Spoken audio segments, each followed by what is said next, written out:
Hi everyone, welcome back to my channel. Thank you so much for joining me. So today I'm coming at you with a very exciting video. I'm going to be doing my 5k subscribers Q&A. Firstly, I do have to say a big thank you for 5,000 subscribers again. I know everybody says this, but I genuinely can't believe that we have got here. I cannot believe that 5,000 people give a shit about what I have to say about books. I love my booktube channel. I love that you guys want to chat about books with me. It's really a wonderful thing. So genuinely, thank you all so much. Secondly, a big thank you to everyone who asked questions for this Q&A. You are all stars and you asked such cool questions as well. We are going to be covering a whole host of topics in this Q&A, including weddings and food and music and my job as an editor. So I think this is going to be a lot of fun. Let's settle in and just have a chat. So let's start with a good introductory question. Marta D asked, apart from reading books, what are your interests?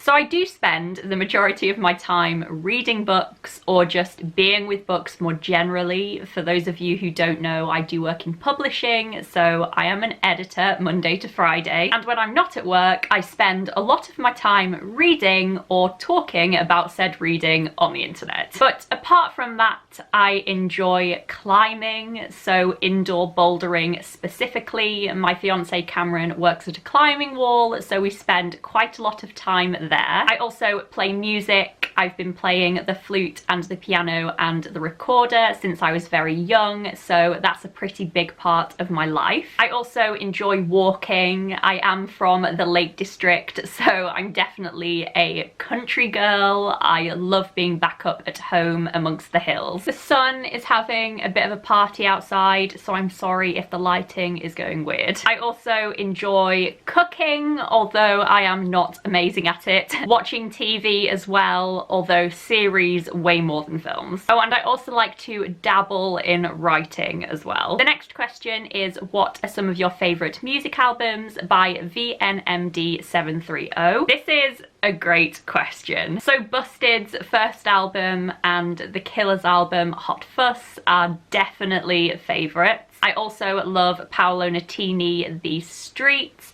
Avril Lavigne's first album, Les Miserables, Arctic Monkeys, Suck It and See, and Taylor Swift, Fearless. Next we have some questions from R on Twitter, and the first one is, what are my top 5 all-time favourite authors? They would be Harper Lee, Louisa May Alcott, E.M. Forster, Jane Austen, and Sarah Winman. The next question is, describe your reading taste in 3 words. I would say eclectic, character focused, with the hyphen makes it 1 word, and also reflective. Next question is, not sure if this is something that you've thought of, but what is your dream wedding setting? So you are actually touching on a bit of a sensitive topic here. Not really, but in all honesty, Cameron and I were supposed to be getting married at the beginning of August. But because of everything that was going on and restrictions on party sizes and family coming from abroad, we are actually postponing. So my dream wedding, and luckily Cameron's as well, is basically exactly what we were going to be doing last month and what we will still be doing at some point in the future. And honestly, it is like the most relaxed day you can imagine. So picture this, Lake District, where we are both from, where our families are from.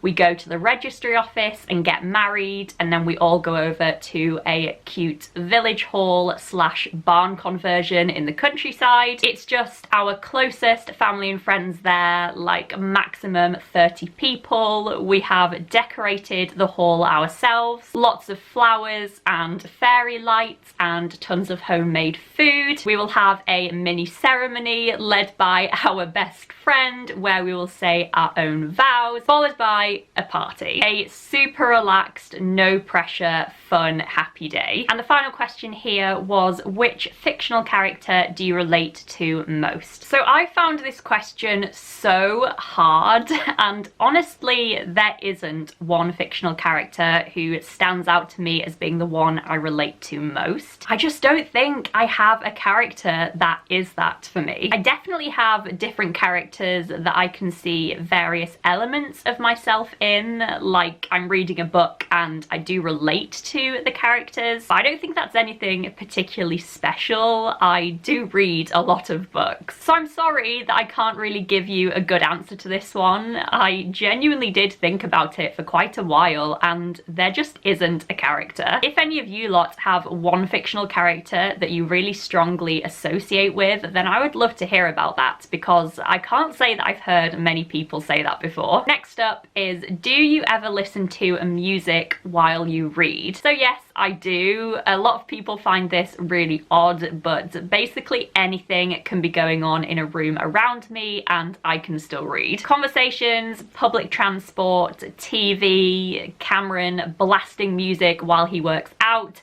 anything is fine. And actually, if I had to pick my ideal reading setting, it would be either in silence in bed or in the living room while other people are in there watching TV and I can just be with them and read. As such, I don't tend to put music on specifically for background reading music, but if I did, then it would definitely be classical. Next question is, if you had the chance to talk to yourself 10 years ago, what would you say? So 10 years ago, I was 14 years old. I was trying super hard at school. I was in the middle of a very intense first relationship. I was anxious basically all of the time. I would tell myself that things are not going to go the way you think they are, but you will be fine. You will learn to go easier on yourself and that you don't need to put so much insane pressure on yourself all of the time, and you will be so much happier for it. Don't worry about mum and dad and Jade, because they all figure stuff out. Your mental health is going to get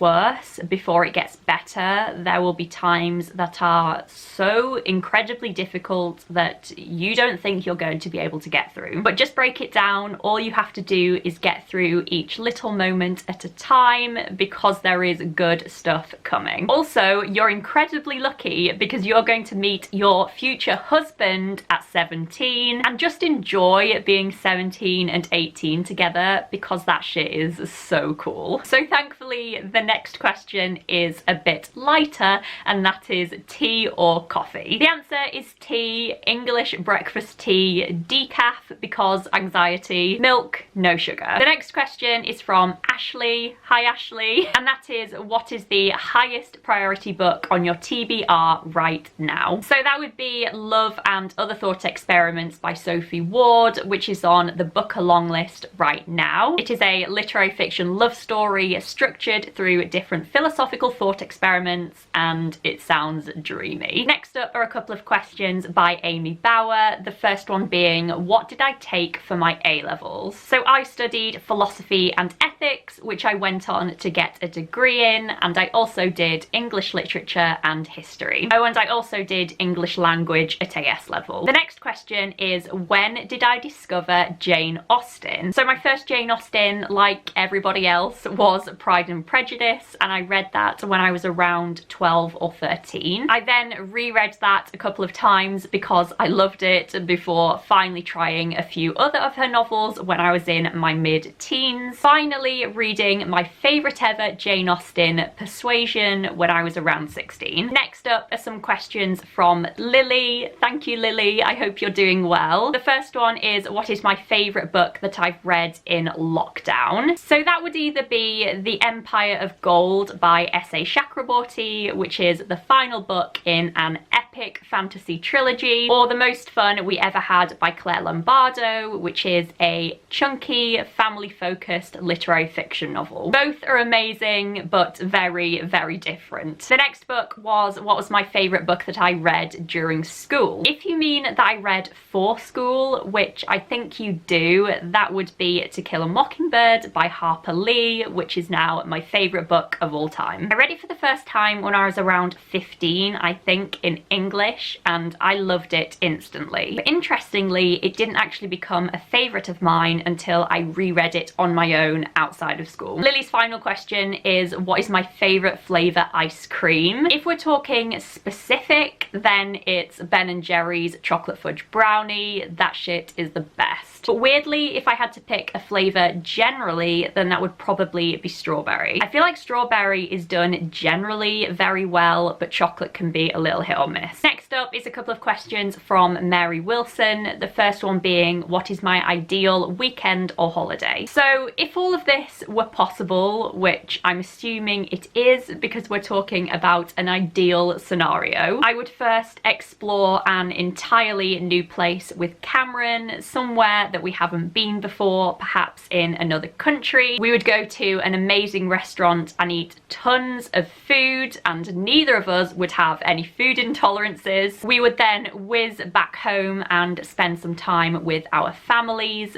definitely including a meal with my grandparents. Climbing would be done, reading with Cameron on our green sofa would be done, and then I'd perhaps tie it all off with a Chinese takeaway and a film. Mary also asked that I describe my job. So I am a development editor at an indie children's publishing house where we publish picture books and board books right the way up to YA novels. Development editor is just a level of editor. It is above assistants and junior editors, but it is below senior editors. This means that I assess submissions that come in from potential authors.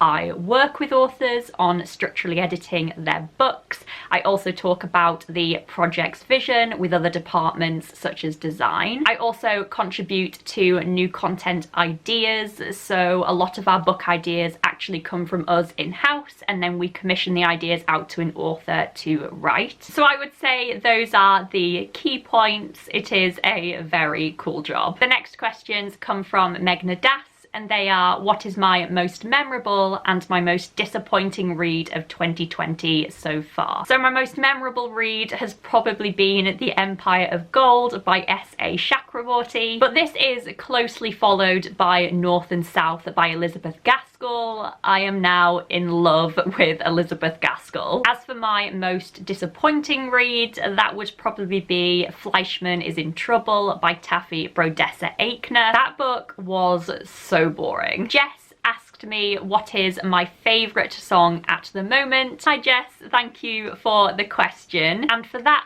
I would probably say Lippy Kids by Elbow or Waving Through a Window from Dear Evan Hansen, because I am incapable of giving one answer. The lovely Mary Amongst Stories asked me a couple of questions, the first one being, what is a book that everyone should read? So everybody should read To Kill a Mockingbird by Harper Lee. It is my favourite book of all time, but I genuinely believe that everybody can get something from reading it. It is such a precious, important novel with such powerful messages, and it's also just a really great story with lovable, hilarious characters. What more can I say? And the next question is, if I could have a tea party with 3 characters, who would I choose? So I always find these questions about tea parties really hard. I don't know why. So I think I would pick Jo March from Little Women. She's just cool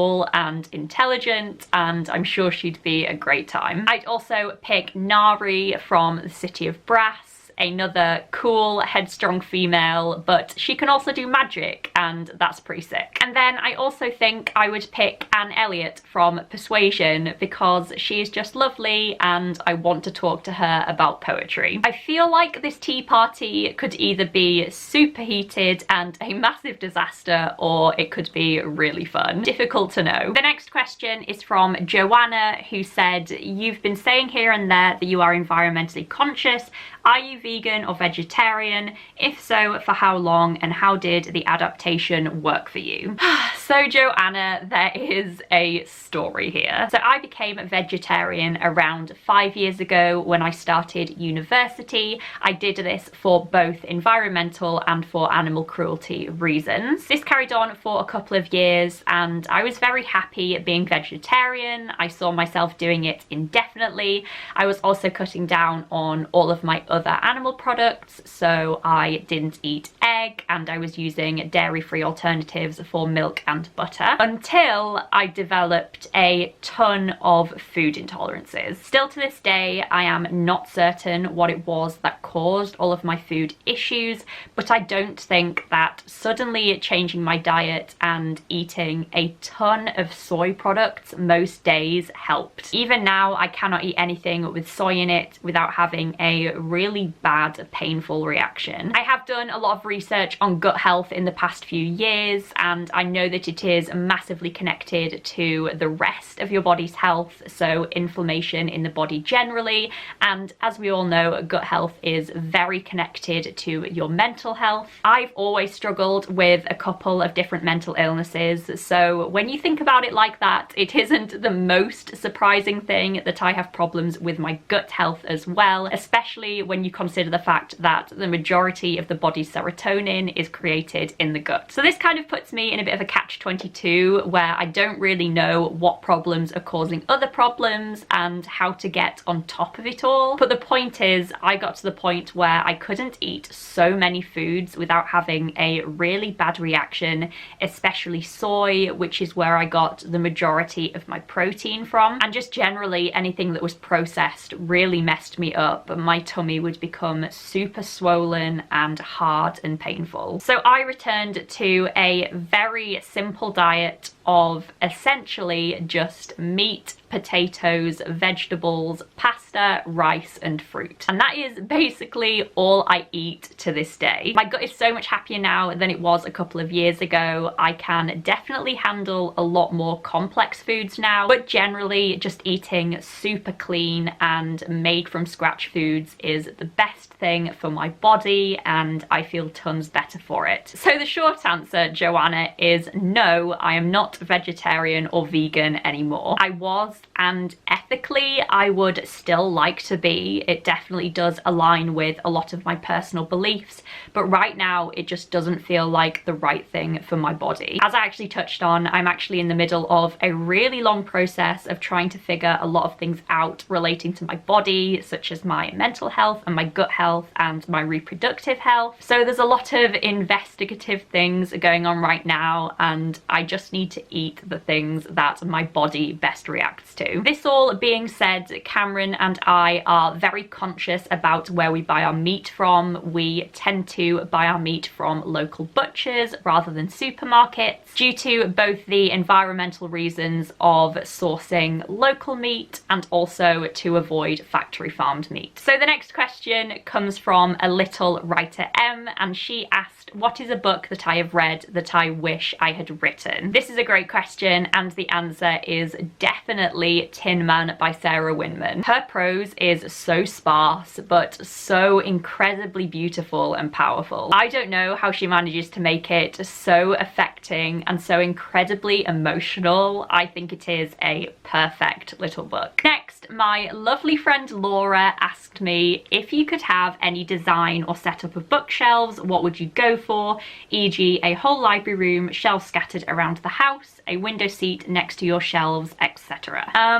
All of the above. Honestly, I am an incredibly tidy person. I need everything to be super tidy and in its place in my house. I hate for things to feel messy or cluttered. It makes me feel like I can't breathe. The only exception to this, and in fact something that I actively want around my house, are books. Cameron is the same, luckily. We both just love having books throughout the whole house. It is the most lovely, comforting thing. So ideally we would have a library slash office, floor to ceiling with books. But I would also have books in the living room. This is an absolute must for just sitting and browsing your bookshelves, and also for nosy friends to have a look at your books when they come round. So they are the main two areas, but I would also love to have some relevant books in the kitchen and some in the bedroom, and also some in the hallway if there is space. I would definitely have a designated reading chair in the library, and I love the idea of having a cozy window reading seat. That sounds so nice. Perhaps that could be in the living room or on the landing upstairs. I will add that while all of this sounds very carefree of me, all of these books would be strictly organised. So while there may be many books in different rooms and they would appear to be scattered throughout the house,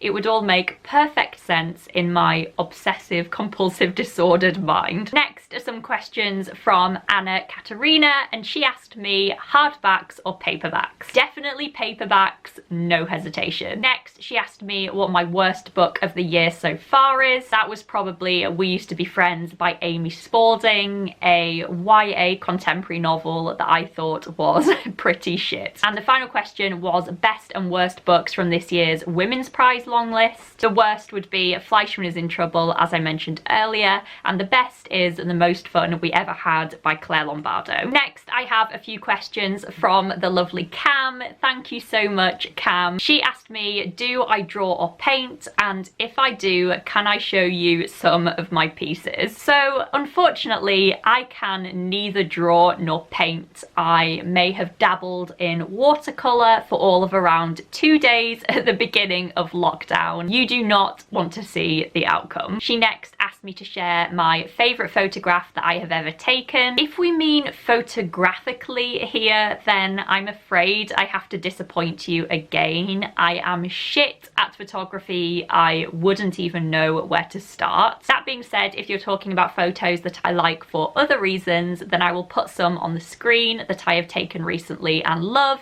and you can peruse them if you would like. Cam next asked me who is my favourite painter, and as I said, art is not my strong suit. I can only apologise. Literature only, please. And the final question Cam asked is for me to share another fun childhood memory. So one of my favourite ever memories is when I went to my first ever concert on my 11th birthday to see Busted, and it was a complete surprise. My childhood best friend and I both had birthdays in December, so we would often have joint parties, and on this particular year our mums loaded us into the car one evening and drove us an hour and a half to Manchester, which felt like so long. It was getting darker and darker and we had no idea where we were going. We finally reached the MEN Arena, which we didn't know to be the MEN Arena. We were queuing up for ages, still completely oblivious, until I saw someone holding up a Busted banner. Context, we were the biggest Busted fans. I was obsessed with them and I never thought I would ever get to see them live. It was just the best surprise ever. I remember that the four of us got hot dogs and lemonade, and when they came on stage, I cried. The next questions come from Alex at What Page Are You On? The first one being, what books would I recommend for Connell and Marianne to read? So if you have been living under a rock and somehow don't know, Connell and Marianne are the protagonists of Sally Rooney's novel Normal People. Both of them love to read. I know that Connell reads English at university. I believe he enjoys quite a lot of classics, especially 18th century literature. So I would recommend Connell Howard's End by E.M. Forster. It's a bit more modern than the literature I just mentioned. It was written in the early 1900s,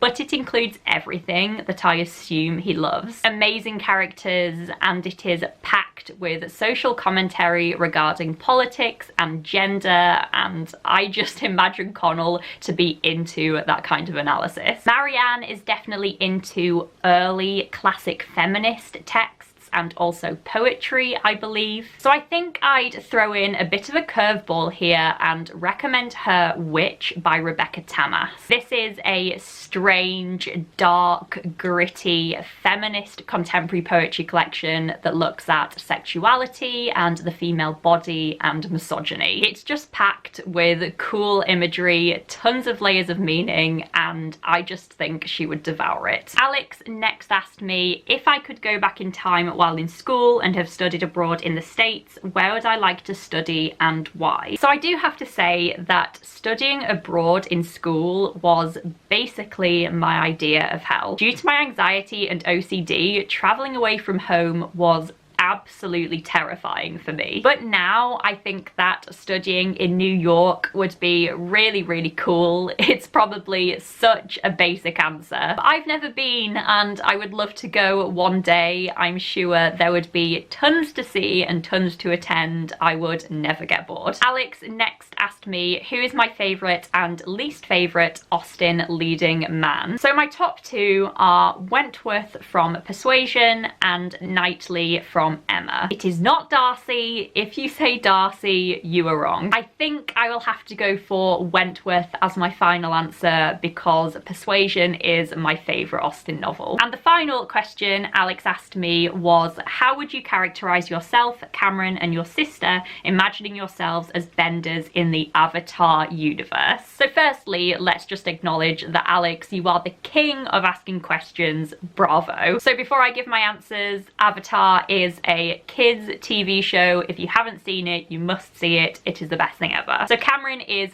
definitely Fire Nation. He is the most passionate person I have ever met, and he is super ambitious. Jade is Earth. She is very grounded, very strong, and very at one with nature. And I think I would be water. I like to think I would be water. I try to be kind and loving and definitely believe in a strong sense of community. The penultimate question comes from Jenny Cook, and that is, if you went back in time, which useful and luxury item would you bring? She would bring a washing machine and mini eggs. So Jenny, I had to think pretty hard about this question. I think my useful item would be a dishwasher because, as pathetic as it sounds, I hate doing the washing up. I really like cooking and I actually really enjoy cleaning generally, but there is something about washing up that I just hate. And the luxury item that I would bring would be my phone, and I know that is so basic and so shit an answer, but hear me out. The luxury thing that I want to take with me is something that plays audiobooks, because I absolutely love audiobooks. They are such a comfort to me and I would just miss them so much if I didn't have them. So I guess I would take my phone so that I can play my audiobooks off of it, and I guess that way I also have a camera, which is pretty cool, so I can take photos of wherever and whenever I am. And the final question comes from Ella, who asked, do I like magical realism novels? And if I do, what are my top recommendations? So this is a really interesting question because when I first read it, my reaction was no. I do not tend to read magical realism. I love general fiction and literary fiction, and I also love fantasy novels, but when it comes to magic in my books, I tend to just love a chunky, epic, all-out fantasy book. So I didn't really think that I liked the two crossing over that much, but when I thought about it a little longer, I realised that I kind of do. The thing is, I just tend to like magical realism that weighs heavily on the side of literary fiction with the slightest hint of magic. Basically no magic at all, but like a hint. So a couple of books that come to mind are something like Breathing by Angela Redman. That is a gorgeous novel that I read last year. It focuses in on two girls in the 1950s and their friendship on a Scottish island. I read Things in Jars by Jess Kidd earlier this year and adored it. That is a historical novel that is quite dark, but definitely has a hint of the fantastical to it. And also Hamnet by Maggie O'Farrell. That is a very popular historical novel right now, but I would say that it's kind of magical realism-y through Agnes's character. Please do correct me if I'm wrong. So there we go. Those were all of the questions that were asked for this Q&A. Thank you so much again to everyone who asked questions. I really appreciate it. And also sorry that the lighting in this video has been so up and down. I have been so aware of it as I've been filming, but what can I do? Thank you so much for watching this video, everyone. It's been really fun to film, and thank you so much for 5k subscribers again. I really do hope you're all doing super well. I can't wait to hear from you down below in the comments. Please do say hi, and I will hopefully see you all soon in my next video. Bye.